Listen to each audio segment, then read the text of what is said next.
Hello, Iris J here with Madrona's Pulse Teachings. I am going to chat with you about our last full moon of 2023. We are talking about the Cancer full moon. This is on December 26th, where I am on the West Coast. It is at 4:32 p.m. So you want to just do the math in your head to see when it is, if you do such things with your new moon and full moon rituals. And this is it, folks, our last moon of 2023. We've come through the solstice threshold by the time that you are watching this. I hope that there have been some openings, hopefully soft grace type openings amidst whatever else is going on in our lives. And what are the energies of this moon? So, as always, when we have our sun in Capricorn, and then we have the moon opposite, that's what gives us a full moon, and it's opposite there in Cancer. It is right before 5 degrees of Cancer. So it's at 4 degrees, 58 minutes. So you can have a check and see if you have anything right around 5 degrees of Cancer or Capricorn or Libra or Aries. Libra and Aries are going to be square. And if you do, then this is hitting something directly in your psyche, life. Archetypally, something might be coming into illumination, and that is often what a full moon is. Think about that moon that we look at in the sky. It is this light that's bringing illumination into the dark, and we are talking about Cancer. Cancer is at home. It's the home of the moon, so this is a moon that is very much in its home. Cancer is water energy. It is emotions. It is our nest. Cancer wants to be tucked in and safe in its nest. It is our lineages, our ancestral lineages. It is also the maternal lineage that we all carry. And it is deeply emotional energy, and it is deeply sensitive energy. And this full moon is speaking quite in a lovely way with two planets, Saturn and Jupiter. So Saturn and Jupiter, Saturn is in Pisces, Jupiter is retrograde in Taurus, and it is going to be direct depending where we are on the 30th or 31st of December. So this is the last stages of this very, very slow Jupiter, who's then going to station direct from our earthly perspective. And that signifies that there's something potentially coming up, coming into illumination that could actually be quite deep, could be quite expansive, because we have the energies of Jupiter and Saturn. So Jupiter and Saturn are actually in a sextile, and that is a sextile that's going to become more exact in the first 2 months of 2024. It's one of the aspects that we're looking at in 2024, this conversation between Saturn in Pisces and Jupiter in Taurus. Cleaning up, spiritualizing, expansive abundance in the relational way between that Pisces aspects of our lives, where we have that in our chart, and also Jupiter and Taurus. And I will make a video just on that energy for the new year. But that is important to know, that context is here as we're having this full moon in Cancer.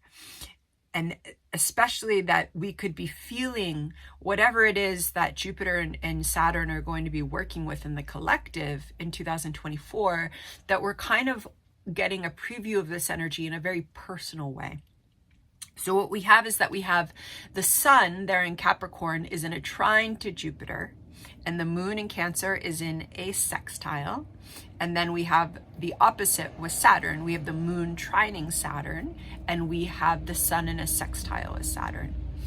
So we have Cancer energy, we have Capricorn energy, and then we've got Saturn and Pisces, and we've got Jupiter and Taurus. So let's weave, let's do our little weaving. That astrology is just layers and weaving, and being able to see the kaleidoscopic story that is always shifting, and we can tap into it and we can weave and co-create with the universe, and it's an inherently creative practice, and that is why I absolutely love it. And let's just start though really with that axis of the Cancer Capricorn energies a little more. This is one of our healing axes of the zodiac. Cancer is the nurturer. Cancer is in some ways a healer. It is also very much concerned with safety. I mentioned that. The nest image is just really strong with me today, so I'm going to keep going with that. I had not thought about the nest before when I was kind of putting my notes together, but it is just here very strongly. And so that might be something that we can think about though, because Cancer is the nest. Cancer wants to be home. It wants to be safe. It wants to be nurtured and nurturing others. One of the things about Cancer energy is that it often gets talked about as the nurturer, because it is. However, if Cancer is not nurturing itself, especially if like you have a Cancer sun or a Cancer moon or Cancer Jupiter, if you have strong Cancer energy, if Cancer is not nurturing itself, it burns out, it gets wonky, it gets really moody. It needs to be able to nurture itself as well. It also needs to learn to do that, because Cancer energy communicates in watery ways.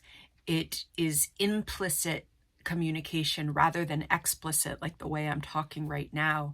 And so when Cancer has other intuitive beings in its life, then it can find nurturing from them. But Cancer really needs to learn how to communicate with itself and to nurture itself and to self-parent itself so that it can offer that love and caring to others. And that could be a theme that is coming up with this full moon, that we could be getting an illumination of ways in which we can care and nurture and create that nest for ourselves, especially in ways that we didn't get it before. There absolutely could be watery strands, images, memories of childhood coming up with this moon. That's part of a Cancer moon. It's part of a Cancer full moon, especially because Saturn is in play. And the fact that we have a trine and sextiles that I was talking about with Saturn and Jupiter.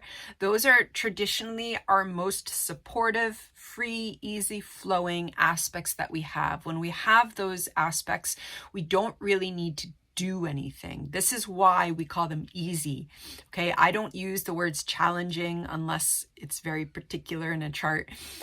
When I just see a square or an opposition or a conjunction, the idea is that, especially with an opposition and a square, we have to be mindful. We have to do some work with those types of aspects. When we have the trine and the sextile, we don't generally. We can feel the flow of the energy. So going back to what I was saying, because Cancer is in that, the Cancer moon is in that sextile with Jupiter and that trine with Saturn, there's something coming up. It could be big.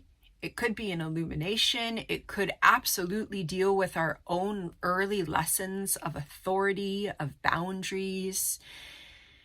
And we could be seeing how we've come through. We've come through a life that we didn't know we would come through. We've come through an aspect of ourselves that we didn't know we would come through. And we've created a nest for ourselves, even if it's just like, maybe our life is not perfect. Maybe we are struggling financially or with a relationship, or we don't know what we're doing with work yet. And yet, I really would invite you to think about how there is still, especially within the psyche and the emotional realms, how we have created nests for ourselves, how we have taught ourselves about aspects of safety and nurture that, for whatever reasons, usually it's complicated and there's a heck of a lot of them, we didn't receive those lessons. And that's also potentially part of this journey that we're in, is to feel the empowerment that comes from having created those nests for ourselves. And this is speaking also to the Capricorn. Capricorn sun. Capricorn is our sign of boundaries. It is earth energy. It is an incredibly enduring energy. It is a type of strength. Just picture a goat climbing the mountains. If you've ever climbed mountains, feel the burn in your legs and it just keeps going. It's enduring energy. It's also energy of a sacred timing. Okay. Capricorn energy is earth, body, wisdom.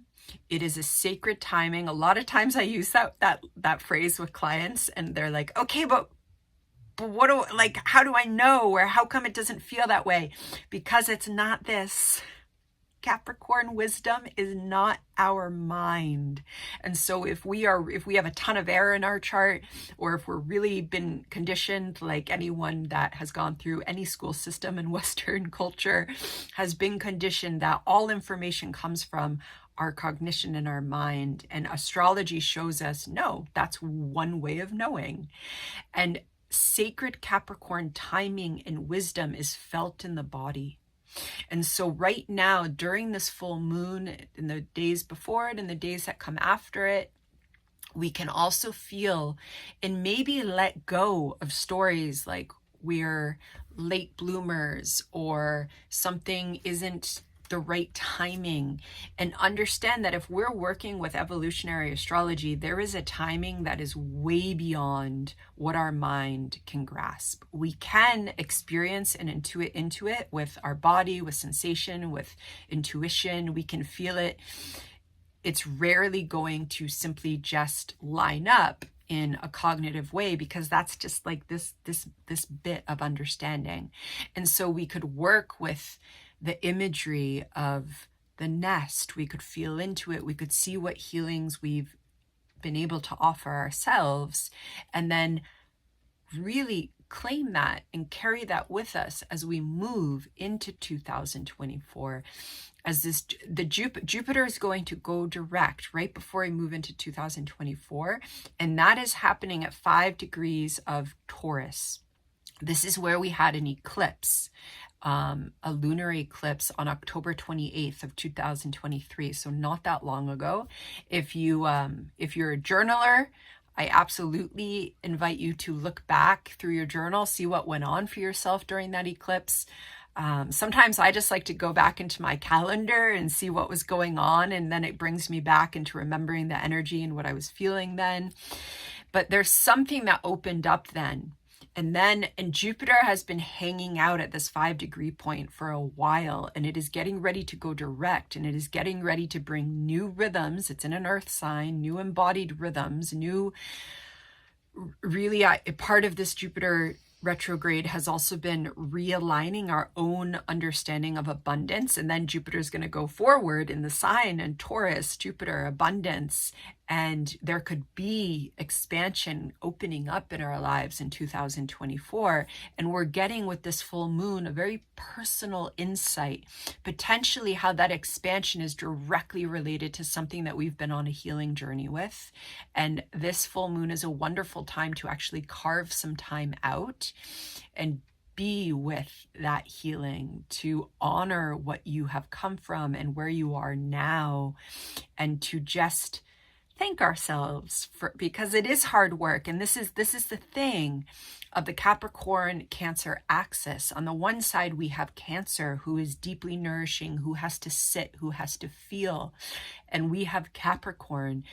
Capricorn knows how to work, whatever that word means to us, okay? It's been kind of usurped and taken into this colonial capitalist matrix of power and climbing social ladders. That's what humans have done. The archetype itself is just that mountain. Think of the mountain goat climbing mountains, not because he wants to check off a summit list, but because he's one with his environment. And that is what his body does. And it feels joy and it thrives, and it's always aware of so many different aspects of his environment so that he can do what he's here to do. And it is muscular, strong, earth-based strength. And that imagery of endurance is part of what allows Cancer to go to the places that it goes, because there is this polarity, and that is something that we can really feel into within ourselves during this full moon, as that is also potentially allowing us to rework an understanding of authority, because Saturn is here. A lot of us learn really unfortunate things about authority at different stages in our lives. Usually it is from family, it is from school, it is from people in power, it is from social organization about power. And Saturn is about boundaries. It's about the known and the unknown. It's about respecting limits so that we have a container to work within. It's also about acknowledging how those limits change. Those limits are changing. Saturn is in Pisces. Those limits are getting cleaned out, potentially erased, potentially new boundaries are coming in between what is known and unknown, between the spiritual realms that we can all journey and access. And some of that energy is coming in to support this full moon as we discover what it is that we are on healing journeys, and to also acknowledge how the heck far we have come. And Jupiter is just showing us that in that embodied wisdom, there's abundance, in recognizing our strength and recognizing how far we've come and recognizing how internally we can build little nests for ourselves, and we can create spaces in our psyche and our body to heal what needs to heal. And sometimes a part of us has to sit in that nest for decades, depending upon especially what we lived through as children. And that's okay, because there's other parts of ourselves that can keep working and keep doing things, and then we're just in this matrix of our psyche that keeps shifting and healing and emerging. And this is what evolutionary astrology is all about. And on that note, it's a lot. I just said a lot. You might want to have a listen to this one again. And I am sending such incredible blessings for warmth and cozy nests as we journey through the threshold into 2024. And I will see you then. Take care.